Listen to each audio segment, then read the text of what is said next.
రైతన్న బయటికి రావాలని, స్టార్ క్యాంపెయినర్ కావాలని, జగనన్నకు తోడుగా నిలబడాలని, మరో 100 మందికి ఆ రైతన్న జరిగిన మంచి గురించి చెప్పాలి అని ఆ ప్రతి రైతన్న దగ్గరికి వెళ్ళి అడగండి. ఈ 57 నెలల్లో ఆలోచన చేయమని అడుగుతా ఉన్నాం మిమ్మల్ని అందరినీ కూడా. ఈ 57 నెలల్లో ఏకంగా మీ బిడ్డ 124 సార్లు ప్రజల కోసం మీ బిడ్డ బటన్ నొక్కాడు. ఈ 57 నెలల్లో మీ బిడ్డ అక్షరాల 124 సార్లు ప్రజల కోసం, నా అక్క చెల్లెమ్మల కుటుంబాల బాగు కోసం మీ బిడ్డ బటన్ నొక్కాడు.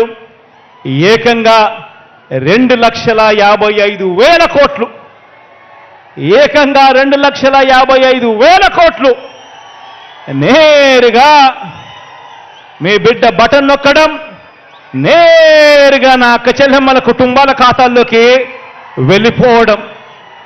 ఎక్కడా లంచాలు లేవు, ఎక్కడా వివక్ష లేవు. నేరుగా డీబీటీగా నా అక్క చెల్లెమ్మల కుటుంబాల ఖాతాల్లోకి నేరుగా వెళ్ళడం జరిగింది.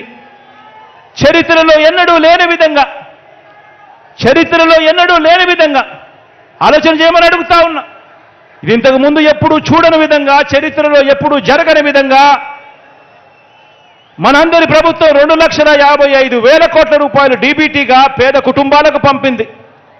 ఈ పథకాలన్నీ కూడా అందుకున్న ఆ కుటుంబాలకు మంచి చేసిన మనందరి ప్రభుత్వానికి వారే అండగా నిలబడాలని, ఆ కుటుంబాలే స్టార్ క్యాంపెయినర్లుగా బయటికి రావాలని, మరో 100 మందికి జరిగిన మంచి గురించి చెప్పాలని గడప గడపకు వెళ్ళి కోరండి. ఆలోచన చేయమని అడుగుతా ఉన్నా. ఇంత మంచి చేసిన ప్రభుత్వానికి ఈ మంచి కొనసాగింపుకు మద్దతుగా 2024 ఎన్నికల్లో ఆ ప్రతి ఇంట్లో ఉన్న ప్రతి ఒక్కరూ కూడా జగనన్న 124 సార్లు మన కోసం బటన్ నొక్కాడు. జగనన్న కోసం మనం కేవలం ఒక్కసారి జగనన్న కోసం 2 బటన్లు నొక్కలేమా అని చెప్పి ప్రతి ఇంటికి వెళ్ళి ప్రతి ఇంట్లో కూడా చెప్పండి.